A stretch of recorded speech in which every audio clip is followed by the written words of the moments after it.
Everyone, welcome to my channel my passion teaching. तो आज हम स्टार्ट कर रहे हैं आपके chapter number 3, that is pair of linear equations in two variables. तो फर्स्ट ऑफ ऑल आपने linear equation in two variables 9th class में पढ़ा है। तो वहां क्या होता था, फॉर एग्जाम्पल 5x plus 3y is equal to 5, that is x and y are variables and 5, 3 and 5 is constant terms are also these are real numbers. Real number clear हो गए। अब लीनियर इक्वेशन मतलब जो यहाँ पे इनकी पावर है वो 1 होती है, तो वो लीनियर, जैसे हमने लीनियर पॉलिनोमियल में पढ़ा वैसे ही इक्वेशंस मतलब ये इक्वेट कर रही हैं, इक्वल का साइन है इनके बीच में, this is equal to this, that's called equations. Now आपके पास है पेयर। पेयर मतलब दो जोड़े, जैसे आपके पास दो पेन है, इन दोनों को पेयर है, ये दोनों तो दो पेन हो गए, ठीक है। इनको हम बोलते हैं पेयर बनाएंगे हम। जैसे एक इक्वेशन ये है, now two linear equations are in the same two variables are called pair of linear equations in two variables. अब जैसे ये इक्वेशन ही हो गई, अगर हम यहाँ और एक इक्वेशन लिख दें that is equal to this, तो ये एक पेयर बन गया, जोड़ा बन गया दो इक्वेशंस का, ठीक है। पेयर हो गई ये दो, मतलब दो इक्वेशंस। लीनियर इक्वेशन आपको पता है, वेरिएबल्स आपको समझ आ गए, ये आपके थर्ड चैप्टर का मेन कॉन्सेप्ट है, ठीक है। अब दो इक्वेशंस बन गई, अब हम इनके सॉल्यूशन भी फाइंड आउट करने पड़ेंगे। तो सॉल्यूशन फाइंड आउट करने के दो तरीके होते हैं, या तो ग्राफ से आप फाइंड करो, ग्राफिकल मेथड, या आपके पास एल्जेब्रिक मेथड होता है। एल्जेब्रिक मेथड में हम इस चैप्टर में पढ़ेंगे substitution method, elimination method and cross multiplication method. ये आपके पास आगे आएंगे, इनको हम सॉल्व करेंगे। तो एक्सरसाइज नंबर 3.1 को समझने के लिए ये इतनी चीजें क्लियर होना आपके लिए जरूरी है। और मेन बात, आप इसका जनरल फॉर्म भी हम लिखते हैं। General form of these equations are ax, a is any real number, v is also any real number, vy plus c is equal to 0। ये एक इक्वेशन हो गई। अब हमें पेयर में चाहिए, तो एक इक्वेशन और होगी ऐसी ही, vy plus c is equal to 0। ये याद रखना है कि इनके वेरिएबल जो है वो सेम होंगे, तभी हम इनको प्लस माइनस कर पाएंगे। नाउ अब हमें ये कैसे पता चलेगा कि ये फर्स्ट है ये या सेकंड है या फर्स्ट है, क्योंकि दोनों सेम है। तो उसके लिए हम क्या करते हैं, जो फर्स्ट इक्वेशन है वहां a1, v1 और c1 लिख देते हैं, और जो दूसरी है वहां a2, v2 और c2 लिख देते हैं। So let's start exercise number 3। सो और फर्स्ट क्वेश्चन इज, जैसे मैं आपको समझाऊंगी वैसे आपने सोचने की कोशिश करनी है, और इसको क्लियर वे में हम तभी समझ पाएंगे। Aftab tales his daughter, Aftab अपनी डॉटर से कहता है 7 years ago, कि 7 साल पहले, I was 7 times as old as you were then, कि मैं तुमसे 7 साल पहले, जितनी तुम्हारी एज उस टाइम थी उससे मैं 7 गुना ज्यादा बड़ा था उस टाइम, ठीक है। और क्या कहता है, ऑल्सो 3 years from now, अब आने वाले 3 साल के बाद, I shall be 3 times as old you as you will be, मैं तुम्हारी एज से 3 गुना ज्यादा हो जाऊंगा, जो तुम्हारी एज 3 साल बाद होगी उससे मेरी एज 3 गुना ज्यादा हो जाएगी। सोचने वाली बात है ना, इंटरेस्टिंग भी फैक्ट है।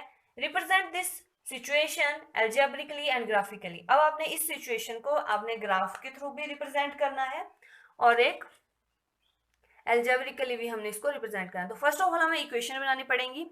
उसके लिए पहले मैंने आपको बताया, सबसे पहले हम वही चीजें लिखते हैं जो हमें दी गई होती हैं। तो फर्स्ट ऑफ ऑल हम क्या लिखेंगे,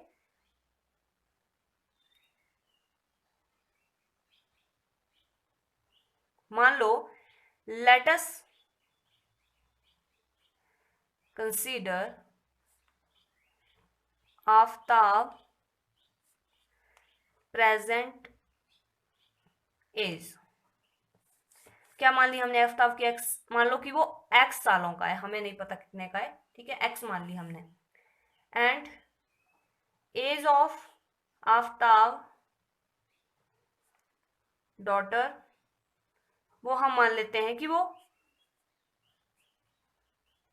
y ईयर्स की है, दो हमने एजेस मान ली। नाउ अकॉर्डिंग टू क्वेश्चन की 7 साल पहले, तो फर्स्ट हमारी इक्वेशन क्या बनेगी, पहले हम लिख देंगे 7 years एगो। उसने बोला कि उसकी जितनी एज है, तो कितनी एज होगी उनकी, 7 साल पहले ऑब्वियसली उनकी एज होगी, एज ऑफ आफ्ताब जितनी है उससे 7 नंबर छोटी होगी, तो एक्स में से हम 7 माइनस करेंगे। सबसे पहले हम माइनस ही करेंगे, अगर ज्यादा होगी तो हम प्लस कर देंगे। ये तो आपको समझ आ गया होगा। और age of his daughter, Aftab daughter, वो कितनी आएगी, y-7। ये तो ऑब्वियसली बात है, क्योंकि 7 साल पहले उनकी एज 7 साल कम ही होगी। आपकी एज अगर इस टाइम 12 साल है, तो आज से 7 साल पहले आपकी एज कितनी थी, 5 साल, तो हमने इसमें से माइनस किया। वैसे ही हम यहाँ पे कर रहे हैं। नाउ अब हमें बनानी है इक्वेशन इसकी। सो उसने कहा था कि जितनी तुम्हारी एज 7 साल पहले थी, उससे मेरी एज 7 गुना थी। अब ये वाली एज है आफ्ताब की 7 साल पहले की। अब हमें इसकी डॉटर की इक्वलिटी करनी है, तो इसकी डॉटर की एज को 7 से मल्टीप्लाई करना पड़ेगा, 7 गुना बनानी पड़ेगी। ये पहले से ही 7 गुना है उसकी एज। तो ये आपकी फर्स्ट इक्वेशन होगी। अब इनको हम थोड़ा सॉल्व कर लेते हैं। x-7, 7 से हम अंदर मल्टीप्लाई करेंगे, 7y-49। अब 7y यहाँ प्लस का है, यहाँ आके माइनस का हो जाएगा, x माइनस 7y, और यहाँ 49 माइनस का, यहाँ प्लस हो जाएगा। 49 में से 7 माइनस होंगे, that is 42 is equal to 0। So this is our first equation. अब according to second part, that is 3 years letter.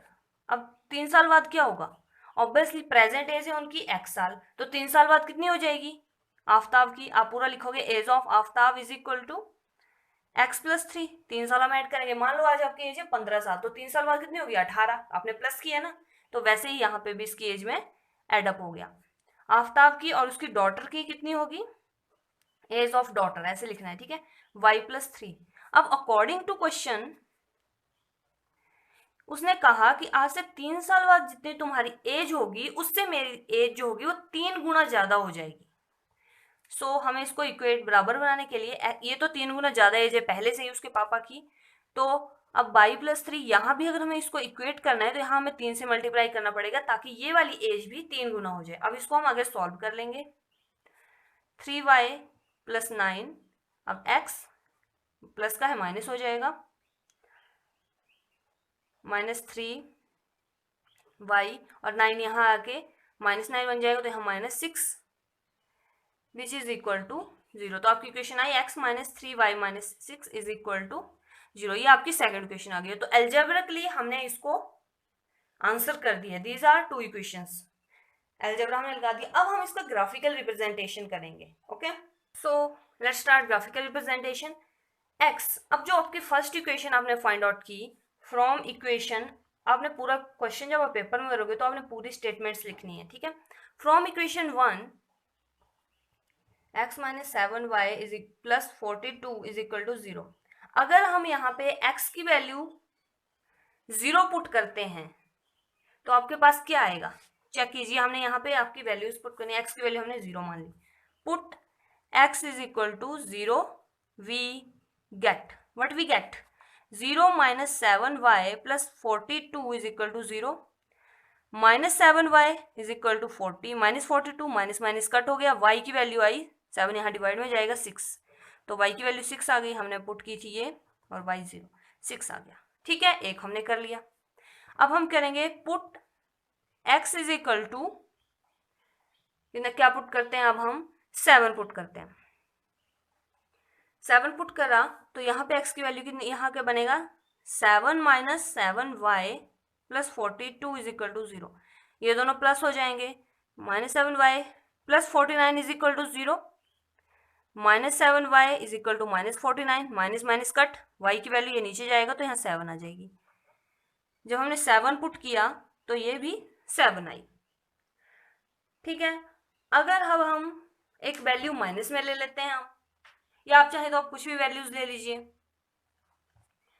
7 put कर लिए। अगर हम ज़्यादा ऊपर वैल्यूज लेते हैं, तो मान लो यहाँ हम 8 वैल्यू ले रहे हैं, ठीक है, तो 8 - 7y, 42 + 8 50, तो ये डिवाइड होगा नहीं, फिर आप फ्रैक्शन में आ जाएगी तो वो कॉम्प्लिकेटेड हो जाएगा।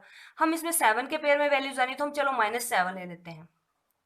ठीक है, अगर हम यहाँ लें put x is equal to -7, ये आपको खुद सोचना पड़ेगा आपकी वैल्यूज कैसे फाइंड आउट होंगी। अगर आप चाहें तो और भी ट्राई कर सकते हैं, लेकिन आप जैसे हम 8 ले रहे हैं तो उसमें तो कॉम्प्लिकेटेड हो जाएगी क्योंकि आप डेसिमल में आ जाएगी। यहाँ पे हम ले रहे हैं -7, so -7y plus 42 is equal to 0। ये इसमें से ये माइनस हो जाएगा तो कितना आपके पास बचेगा, 35 plus 35 is equal to 0। y की वैल्यू कितनी आ जाएगी यहाँ से 5, सो ये पुट करके हमारे पास 5 आया।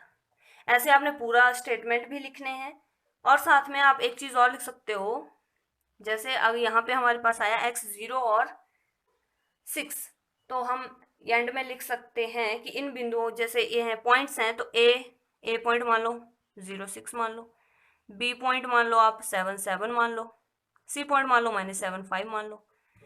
2 भी ले सकते हैं, उतने भी काफ़ी हैं, 3 भी आपकी मर्जी है वो। तो ये पॉइंट लिख दिया हमने, ए बी सी, इनको नंबर दे दिया। आप लिखना चाहे लिखो, नहीं लिखना चाहे ना लिखो, ठीक है। अब जो सेकंड इक्वेशन है उसमें से भी हम ऐसे ही सॉल्व करेंगे पूरी इक्वेशन। आप लिखो पुट दिस, एंड यहाँ पे आप देख लो x की वैल्यू हम 6 पुट कर रहे हैं, तो 6 - 6 0, 3y = 0, y = 0। 15 पुट कर रहे हो आप, तो 15 - 3y - 6, ये सॉल्व करके 3 आ जाएगा। 0 पुट कर रहे हो आप x की वैल्यू, तो ये -2 आ जाएगा। ये हमारा हमने दोनों की एस्टिमेटेड वैल्यू लेना। अब हम इसको रिप्रेजेंट करेंगे ग्राफ के ऊपर। हमने पिछली एक्सरसाइज में भी ग्राफिकल रिप्रेजेंटेशन सीखी है कैसे होगी, तो हम स्टार्ट करें। So let's start graphical representation. अब आपके पास क्या था, सो ये फर्स्ट क्वेश्चन के लिए और ये सेकंड क्वेश्चन के लिए x है 0, ठीक है, x 0 यहाँ पे x 0 एंड ये गया है 6 तक, ये हो गया 0 6 पॉइंट आपका। अब है 7 7, हम देखेंगे पहला x पे 7 यहाँ है और y के 7 कहाँ है, यहाँ पे कहीं, ठीक है। अब x जो है -7 है, -7 कहीं यही होगा, -7 और 5 यहाँ आएगा, ठीक है। -7 एंड 5, दिस इज 0 6 और दिस इज 7 7। अब इन पॉइंट्स को हम मिला देंगे, सो this is your straight line. तो हमें ये पता है कि लीनियर पॉलिनोमियल जो आपके लीनियर इक्वेशंस होती हैं उनके ग्राफ जो आते हैं स्ट्रेट लाइन आती है, फर्स्ट हमने निकाल ली। अब दूसरी ग्राफिकल रिप्रेजेंटेशन हम कैसे करेंगे, x 6 है और y 0 है, x 6 यहाँ आएगा और y 0 तो यहीं पे आ जाएगा, 6 एंड 0। अब 15 एंड 3, तो 15 कहीं यही होगा अप्रोक्सीमेटली गैस हमारा, तो 15 और 3 यहाँ जैसे आएगा, ठीक है। ये 15 और 3 हो गया, और 0 और -2, 0 और y की तरफ गया है -2 यहाँ पे। सो this is your line graph for equation number 2। तो यहाँ पे आप इक्वेशन इसके आगे हम इक्वेशन लिखते हैं। फर्स्ट इक्वेशन है x - 7y + 42 = 0, इसका ग्राफ है। और ये ग्राफ किसका है, x - 3y - 6 का ग्राफ, ये वाला, ठीक है। तो आपने इसकी ग्राफिकल रिप्रेजेंटेशन भी कर दी। ऐसे ही इजी क्वेश्चंस हैं। Now let's start question number 3। Question number 2 आप खुद करेंगे, अगर आपको नहीं आएगा फिर भी आप कमेंट में लिख दीजिए, मैं आपको क्वेश्चन करवा दूंगी, आप लिखिए, ठीक है। तो क्वेश्चन नंबर 3 है, the cost of 2 kg of apples and 1 kg of grapes on a day was found to be 160 rupees, ठीक है। 2 किलो सेब हैं और 1 किलो अंगूर है, उनका मूल्य किसी एक रैंडम दिन, मान लो मंडे को, मान लो हम मान लेते हैं 160 रुपीज था दोनों का, ठीक है। अब क्या हुआ, the cost after month the cost of 4 kg of apples, एक महीने बाद रिप्रेजेंट करो और ग्राफिकली भी आप रिप्रेजेंट करो।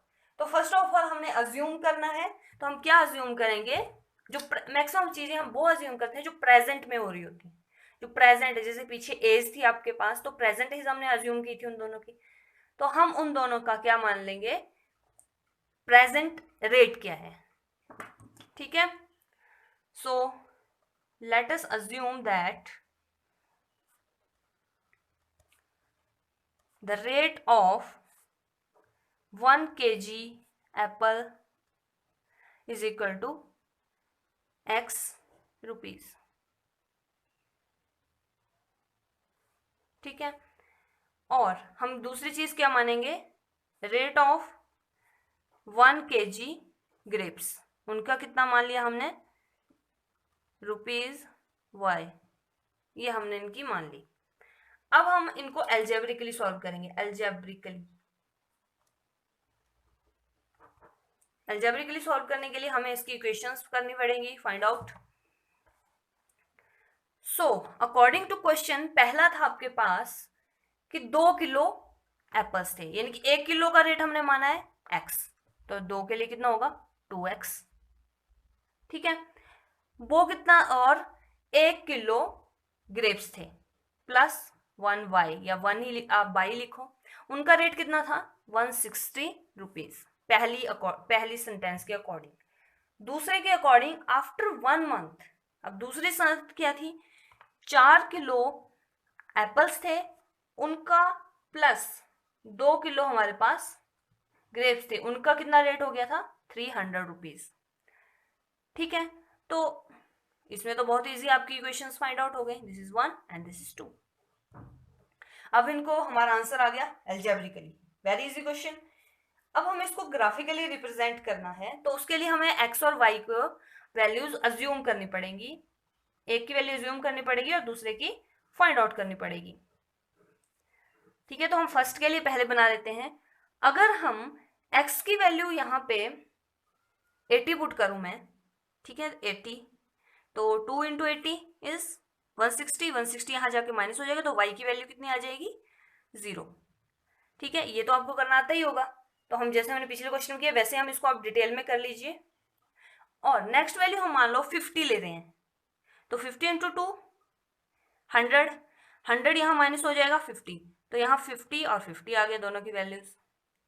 अब हम मेनली कई क्वेश्चन में आपने पहले ट्राई ये करना है कि आपने x की वैल्यू 0 पुट करनी है और y की वैल्यू निकाल लेनी है, फिर आपने ट्राई करना है कि y वैल्यू 0 पुट करनी है और x की वैल्यू फाइंड आउट करने की लेनी है, तो वहां से ही आपको फिर बाकी चीजें निकालने, बाकी पॉइंट्स में वैल्यू निकालने की जरूरत नहीं पड़ती है। ये आपका मेन एक शॉर्ट ट्रिक भी है। लेकिन अगर कहीं ऐसा होता है कि फाइंड अगर आप 0 पुट कर देते हो तो बाई चांस वैल्यू कॉम्प्लिकेट से आ जाती है, तो और वैल्यूज आपको ट्राई करने पड़ेंगे, पर फर्स्ट ट्राई आप यही करो कि आप x की वैल्यू 0 पुट करो, y की वैल्यू फाइंड आउट कर लो, और अगर y की वैल्यू 0 पुट करो x की वैल्यू फाइंड आउट कर लो, उतना भी काफी होता है। अब अगर आप y की वैल्यू 0 पुट कर दो 0, तो x की वैल्यू आ जाएगी, यहाँ जाके डिवाइड हो जाएगा, तो ये वैल्यू आ जाएगी, सॉरी x की, इसकी तो हम वैल्यू कर चुके हैं फाइंड आउट, अब हमें x की वैल्यू 0 फाइंड करनी है, तो ये वैल्यू आ जाएगी 160, ठीक है। फर्स्ट के लिए हमने इजिली बना लिया फर्स्ट। अब हम सेकंड के लिए बना रहे हैं x y,